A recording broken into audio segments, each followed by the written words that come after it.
সেই ইহাম, ইহাম তুমি কি এখানে আছো? ইহাম তো মনে হয় এখানে নেই, তাহলে মনে হয় ছাদে গিয়েছে। ছাদে যেয়ে দেখে আসি।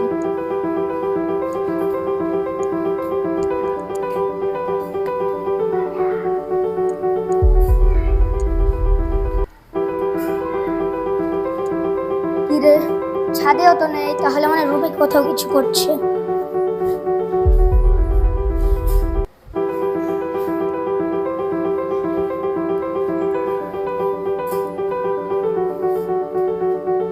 ইহাম তুমি কি এখানে আছো? আমি এখানে। ও, তুমি কি করতেছিল? আমি হোয়াইট বোর্ডটি মুছতেছিলাম। ইহাম, সকাল থেকে আমি একটা বিষয় ভালোভাবে বুঝতে পারতেছি না। আচ্ছা বলো তো, তুমি কি বিষয় সকাল থেকে ভালোভাবে বুঝতে পারছো না? আছে এর ইংরেজি কি? আছে এর ইংরেজি হলো হ্যাভ বা হ্যাজ। আছে এর অন্য অন্য ইংরেজি কি তুমি জানো? তুমি তো খুব ক্রিটিক্যাল প্রশ্ন করেছো। ওয়েট করো, ভাবতেছি। আছে হ্যাভ বা হ্যাজ, তাহলে অ্যাটেনশন দিয়ে শোনো। আছে এর আরেকটি ইংরেজি হলো দেয়ার ইজ বা দেয়ার আর। তাহলে তুমি বলছো যে হ্যাভ বা হ্যাজ মানে আছে এবং দেয়ার ইজ বা দেয়ার আর মানেও আছে। তাহলে আমরা কোথায় কোনটি ব্যবহার করতে পারি?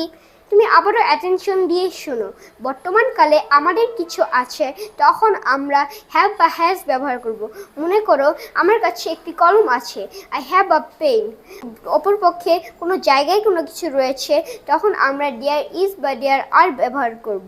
মনে করো টেবিলের উপরে একটা কলম আছে, there is a pen on the table. এবার কি তুমি বুঝতে পেরেছো কোথায় হ্যাভ বা হ্যাজ এবং কোথায় দেয়ার ইজ বা দেয়ার আর ব্যবহার করবে? হ্যাঁ, এবার আমার বিষয়টি একদম ভালোভাবে ক্লিয়ার হয়েছে। ধন্যবাদ তোমাকে। অন্য কোনো সময় দেখা হবে। ওকে, দেখা হবে আবার।